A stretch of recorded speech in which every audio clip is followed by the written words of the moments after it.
Par l'acte d'Adam, l'homme est devenu désordonné dans sa constitution même, dérangé, brisé.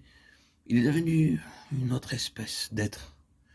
Par rapport à l'homme créé par Dieu, et quant à l'intention qu'il avait en vue pour lui, il a été volé. Il est donc devenu incomplet, il a été trompé, et a donc été frustré. Il perdit ce que Dieu voulait qu'il ait, et à quoi il avait déjà pourvu pour lui, sur la base de la foi en lui-même. Il devint un être coupable. En relisant, Bible en main, avec la pleine révélation des Écritures, nous sommes maintenant même de voir ce que l'homme était destiné à posséder. Tout devient clair désormais. Il a été créé en vue de deux choses. Il devait d'abord avoir en lui l'Esprit de Dieu. Il était destiné à devenir un temple de Dieu. Toute l'Écriture déclare très clairement que l'intention première de Dieu était d'habiter dans l'homme, que l'Esprit de Dieu y réside. Ensuite, il devait avoir en lui-même ce que le Nouveau Testament appelle maintenant la vie éternelle. La vie des âges, la vie divine, la vie incréée. Mais il est passé à côté de l'intention de Dieu à l'égard de ces deux choses. L'incarnation avait pour but particulier d'engendrer un homme d'une nouvelle création, dans lequel ces deux choses puissent devenir des réalités. Un homme habité maintenant par l'Esprit de Dieu, un homme possédant la vie éternelle. Voilà la réponse à la question, pourquoi l'incarnation?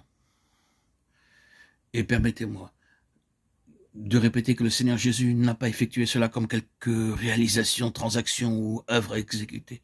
Il était lui-même le premier de cet ordre-là, pour engendrer une autre race de cette espèce. Et finalement, le perfectionnement et la glorification de l'homme. Naturellement, ces deux choses sont nettement visibles en Jésus, le Fils de l'homme. Quelques-unes des choses les plus importantes de la parole de Dieu sont dites à ce sujet. Il a appris, bien qu'il soit fils, l'obéissance par les choses qu'il a souffertes. Hébreux 5.8. Il a été élevé à la perfection par les souffrances. Hébreux 2.10. Nous ne voulons pas nous contenter de la théologie ou de la doctrine de cela. Nous pouvons tout résumer en un seul mot que nous avons déjà employé et souligné. Comment a-t-il été rendu parfait ou complet? Je pense, dans la foi en tant qu'homme, il avait accepté volontairement une base de foi afin de vivre sa vie sur le principe de la foi en Dieu, son Père. Et c'est à ce propos que toute épreuve avait sa signification. Si par quelques moyens, l'ennemi avait pu prendre au piège le dernier Adam, comme il l'avait fait au premier, il avait réussi avec la première race en un seul point, à savoir l'incrédulité.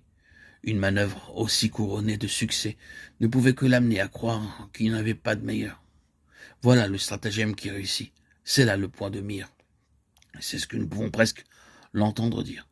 Cela dévoile la vie du Seigneur Jésus de façon bien plus pleine et bien plus claire, et nous fait reconnaître que le point central de toutes ces épreuves, tentations, assauts sataniques et de toutes les choses imaginables agissant contre lui, et nous ne connaissons pas tout, avait comme seul but l'insinuation de quelques doutes au sujet de son Père.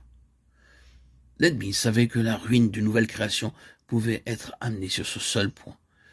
Et il le sait aujourd'hui en ce qui vous concerne et en ce qui me concerne.